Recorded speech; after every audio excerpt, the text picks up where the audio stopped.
All right, everybody, welcome back to the channel. This is Rob at Smirking Gun Reviews, and we are back with more The Expanse. Sorry, I'm a little my faith in YouTube has kind of been shaken over the last 24 hours. So if I'm a little less than exuberant in this episode's review, I apologize. But this is season 2. Nope, see, this is how messed up I am right now. It's season 3, episode 3, Assured Destruction. Full spoilers if you've not seen the episode. Pretty much, that kind of explains it all. But this is a pretty good episode. A lot of things happening, a lot of moving parts. So hopefully I can keep it all together here. So we've got Aaron Wright and the Secretary General guy, Gills or whatever. They've got this, like, the jump on Mars. They have these stealth ships around Earth, kind of like first attack ships. And they don't know it, but Aaron Wright's group knows where they all are going to be. So they can hit them first and pretty much get rid of Mars's ability to have a, quick attack on Earth if they need to do it. But since Anna's there to try to keep, him from making too many rash decisions, and he's writing speeches, but you got Aaron Wright on the other hand. So he's got devil and angel on his shoulder. And right now the fucking devil's winning. Now, again, I don't know if anybody has said this, but I've asked. I'm not going to rewatch the episodes that were going on, but seriously, wasn't Aaron Wright about to have to go to, like, some sort of hearing about his responsibility with, his actions with Mao? Or was that just something that Christian had secret? Because it seemed like a pretty desperate situation for Aaron Wright, and I just don't understand how he's been able to flip everybody and just, just because Christian's gone and he's able to just say that she's the traitor. So somebody tell me, like, how far along how many people knew that Aaron Wright was, like, responsible for what was going on with Mao? Because I just feel like they've had to have answered that, and I got to be crazy. It doesn't take away that goddamn Aaron Wright is smart. And he is, like, the show's like, Mao's bad, and Strickland's bad, and Dawes is bad, and Fred Johnson, I think he's trying to be good. But, like, Aaron Wright, man, he just takes the cake, and I'm really upset with this. I'm going to call him the president, because trying to remember if he's the Secretary General or whatever the hell. So the president of Earth, okay? He is one weak, spineless motherfucker. Just letting this one dude, he's got a whole bunch of people, but he relies on this one dude to tell him what to do. He's the one in his ear just telling him what to do. Anna's the one that's telling him, look, doesn't he have other people that have any information, that could give, that he could give, or is it just a storytelling thing where we just need to have the one guy telling him, let's just blow everybody up? And that's, I'm not criticizing the show. I just feel like, why aren't there more people telling him, hey man, like, let's think about this. We have Kotyar, who is still alive. Kotyar, Cotyar. How else do you pronounce that? Kotyar. So,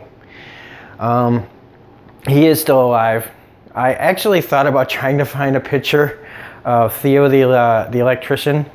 I was gonna play some, like, sad music, like, Theo, we hardly knew you before you got fucking asphyxiated by Kotyar. But I chose the nuclear bomb blast as a more appropriate wallpaper for this episode. So yeah, he is on the Agatha King with Souther, who is somebody that respected Christian, and of course that just means that Nguyen, the other guy who's Ehrenreit's like a little bitch, or I mean, I think he just likes war. I think he just wants this war with Mars. I think he hates them so much that he'll just go with whoever wants to fight Mars. So of course you're gonna have, just like Ehrenreit has May, Souther has Nguyen, you know, everybody's got this guy, like Strickland has Mao. You know, like everybody's got somebody to just kind of contradict or be their, you know, antagonist protagonist situation. And there's a whole bunch of antagonist protagonists going on with the Rocinante. So yeah, he's trying to tell, you know, the true story, but nobody's going to be listening. And now it's really dangerous for the admiral to try to, you know, prove that Christian's, you know, telling the truth about Ehrenreit. But everybody seems to be headed to Io anyway, so that's where I feel like the major crux of conflict is going to happen outside of what's going on with Earth and Venus. And we haven't really dealt with Tycho Station yet, so who knows what's going on there yet. I'm sure we will find out. So let's talk about what's going on Io. So,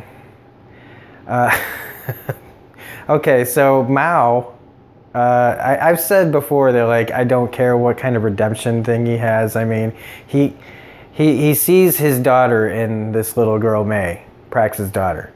And I felt like, you know, to me, Mao is the best way to describe what he's going through is how a serial killer views his victims. That it's easy to kill things when you just see them as objects.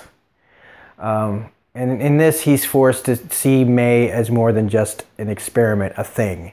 He's forced to see her as a person, as a child that reminds him of his own daughter. And that's a pretty good writing tactic here. If you're going to humanize Mao, this is the only way you really have to go about it. Does it change the fact that I think he needs to be put down like a dog? No. Do I think Strickland's going to kill him? Yes. I think he wrote his own death sentence when he told him to stop experimenting on the kids. And it's one of those too little too late things. It could be wrong. The show could surprise me. It usually does. But if I had to guess dollars to donuts, Strickland's going to be like, you can't stop the experiment, you never should have done this. And he's going to kill Mao or try to stop Mao. And maybe Mao will go out like a hero. Maybe Mao will do something, you know, brave, and, you know, because it seems like he's realizing that it's just too far. We can't. He even says it, like, we haven't even been able to figure out what's going on Venus, and we can't control these things either. So stop the project. So in this case, Mao is doing the right thing, but again, you know, you should have stopped this a long time ago before Julie died. But too little too late. So all he can hope to do is, you know, try to salvage some sort of humanity left in him and do something, you know, right. Strickland, man, he reminds me of House. If House was like the Dr. Frankenstein. Because if you ever watch House, House is just obsessed with like the interworkings of the disease, and, you know, like, and how things happen. And that's what he reminds me of. He even looks a little bit like Hugh Laurie, and that's the other thing that made me think of it. It was like, he's like House if House was like a mad scientist. Because he's just so cold about it. And, it, you know, when it deals with the patients and the kids, it's, I don't know. I don't want to get too far off track, but I'm going to pretty soon, because there is another thing that this made me think of in this episode, which was, oh no, I already did that with the serial killer thing. So anyway. So now we have what's going on with Christian and Holden and the gang. I do like that everybody's kind of flexing their muscles with each other. Bobby and Amos, that's great. And even like how, you know, they all understand each other, but Bobby and Christian coming in, they don't know their dynamic. So I kind of wanted to see Bobby and Amos throw down. And it's one of those fights that I don't really want anyone to win. I just want to see them both kind of beat the shit out of each other until they have some sort of mutual respect. We get to know a little bit more about Amos and Baltimore, and that's always interesting. Nagata. Look, we've got all these people, like, okay, so Holden and Amos are Earthers, but they still, like, seem to, I don't know, the most pragmatic about things. Like, they don't really seem to give a they don't seem to have the same holds to Earth that Alex has for Mars and Nagata has for the belt. I feel like Holden just does things that, you know, nobody else is willing to do. Nagata, she's struggling bad with this whole Belter thing. And honestly, part of this episode is just like, yeah, get on Mao's ship and go. You've made your choice. Go with the Belters. Go be one sacrifice. You know, go sacrifice yourself instead of doing something, you know, really valuable. Like, she's just one person in the belt fight. At least with Holden and crew, she's part of something that matters more. You know, like, they can do some actual good instead of just being one person getting sacrificed, possibly for nothing. That's just how I see it. I apologize if that pisses any Belter fans off. I like the Belters. I just think, you know, they're too unorganized and don't have enough focus, and they're too mad at both sides to make a clear decision on anything. I do like Holden and Christian's kind of back and forth. Her still playing the game that she plays. You know, she's got to she's so focused on what she wants to do. And so is Holden. So it's kind of like, you know, two people that should be on the same side are kind of butting heads. And how she'll try to say anything, even bringing up his mother, to try to get what she wants done. The one cool thing about Nagata in this, though, is that she sees through Christian about, you know, you want the sample for yourself because Earth doesn't have one, right? So that little thing. I also like that they did make it clear what happened to the coffee machine. I mean, we know it got blasted apart, but when, you know, it looked like Holden was going to make coffee, they didn't show the machine, and now we at least know that it's it's kind of together but not working, with like tape and stuff saying out of order. Like, you really need to do that? I think everybody knows what happened to it. Bobby and Christian's reaction to the proto-molecule when they tell him about how when they finally come clean with each other about what's going on and what they need to do. So everybody's going to Io. So you've got the Agatha King going to Io. You've got Holden and crew going to Io. Amos wants to just kill everybody, but you know, that's just Amos. They're going to find May. So they're going to run into a whole bunch of stuff here. We got May and Mao and Strickland on one part of it. You've got the Agatha King and Souther and Nguyen and them heading there. The second mate on that, she looked really familiar to me. If anybody knows what she's from or what that actress does, can somebody please tell me? And then you got Holden and crew and Christian and all that headed to Io as well. So shit is going to get crazy there. Now, I think the last thing, though, we need to talk about, though, is this. So Aaron Wright held back on firing after he talked to Anna. And then when they go back to it, because Aaron Wright, again, puts it in his ear, hey, you know, this is not the time to, you know. So he convinces them to go back and they fire, but because the reasoning being that because they had to cool down, that the thing didn't have enough time to warm back up to fire in time, Mars was able to get one of their shots off, and it hits South America and kills like 2 million people or something like that. So now Aaron Wright is confronting Anna about, you know, hey man, you know, you're kind of caused this. And that's some balls, man. Aaron Wright has got some balls. He is, like, I love heroes. I love you see people do the right thing, but you need a good villain to have somebody, you know, to make everything worth fighting for it. And Aaron Wright is proving to be just, goddamn.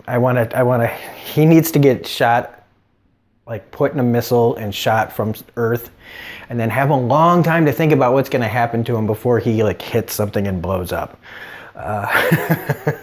You can like fire it into the sun or something like that, you know, with a window so he can see what's coming. But I'm not bitter. Anyway, I feel like that's about all I'm going to say about this episode. It was really good. I don't think I'll be getting to another episode of this today because I am going to see Venom. So I will have a movie review for Venom, and just to let you know, I am going to be reviewing that movie as a fan of the comics, as a fan of Venom the character. I will not be reviewing this movie as a film critic talking about pacing and all this other crap. I've been seeing reviews of this movie and people are ripping it to shreds, and as far as like reviewing it like all the things that movie critics, fancy schmancy, like as it's been described to me today, film critics, people that this is their job, reviewing films. I'm going to watch it as somebody who really likes the character and really likes comic book movies, and that's about it. And I'll explain more about that later on. That'll be coming up around 9, 10 o'clock tonight because the movie starts at 5. So anyway, we will have more Expanse coming, but as well, tomorrow starts The Man in the High Castle Season 3.